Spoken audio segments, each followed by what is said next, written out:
In this video, we're going to talk about adding and subtracting fractions with unlike denominators. In the past, you have learned how to add and subtract fractions when the denominators were the same. So an example might have been 1/4 plus 2/4. And in order to have done this, you looked at the denominators. They were the same, so the denominators stayed the same in the answer.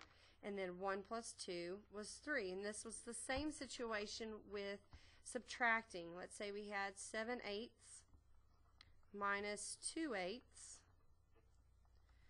The denominators were the same, so we put down the 8. It remains the same. And then 7 minus 2 was 5 for 5/8.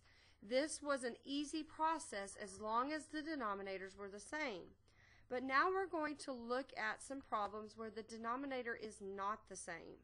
We call these unlike denominators.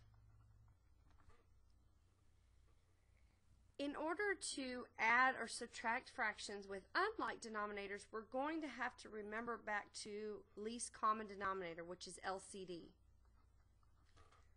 We have to go back and use this process of LCD in order to get our denominators where they are the same, because the only time you can add fractions is when the denominators are the same. So we have to create that by using LCD. So I'm going to go through the process with a problem so that you can see exactly what I'm talking about. And remember, all of this that I'm writing is on your teacher's side. Alright, let's say we have this problem, 2/5 plus 1/7.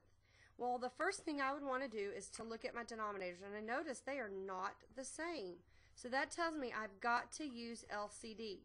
LCD is the process of writing down the multiples until I see a multiple that's the same. So I'm going to start with my 5s, and I have 5, 10, 15, 20, 25, 30, and then my 7 is 7, 14, 21, 28, 35, 42. Well, I don't see anything common yet, so I'm going to continue the 5. And I go on to 35, and right there I tell myself, oh look, I see two that are exactly the same. I see a 35 here, and I see a 35 here. So that is my LCD. My LCD would be 35. Well, then what am I going to do with this LCD? If you remember back, I have to turn each one of those fractions into something 35ths, and that's where equivalent fractions come back into play. All of these things that we've learned about fractions all come back together in different concepts. So I'm going to turn the 2/5 into 35ths, and I'm also going to turn my 1/7 into 35ths. I have to think to myself, 5 times what is 35? And I say, oh, 5 times 7. So 2 times 7 would be 14. Then I say 7 times what is 35? 7 times 5 is 35. So 1 times 5 would be 5. So now, if you notice, I have denominators that are exactly the same. So now I can do the addition. So instead of using 2/5 plus 1/7, I'm going to say 14 35ths plus 5 35ths equals, now 35 and 35 are both my denominators, so it stays the same. And then 14 plus 5 is 19.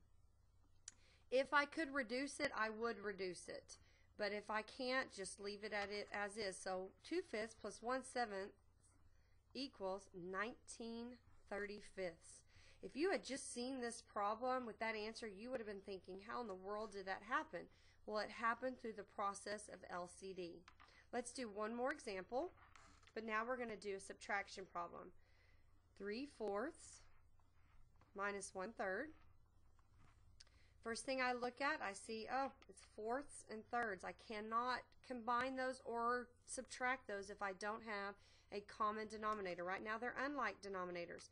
So I'm going to do my multiples. 3, 6, 9, 12, 15, 4, 8, 12. I'm going to stop because I already see my common one. I've got 12 and 12. So my LCD is 12. Now what do I have to do with that LCD? I have to get an equivalent fraction for each of those. So I'm going to turn 3/4 into 12ths. And I'm going to turn 1/3 into 12ths. 4 times what is 12?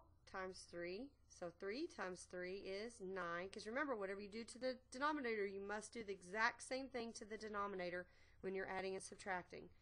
3 times what is 12? 3 times 4. So 1 times 4 is 4.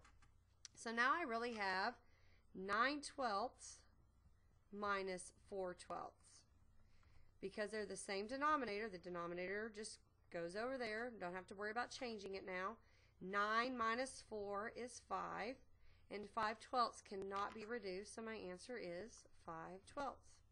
It's a little more work than when you have common denominators, but now that we get the common denominators, the process is really simple. Here are two problems that I want you to do on the student side that we will be going over in class.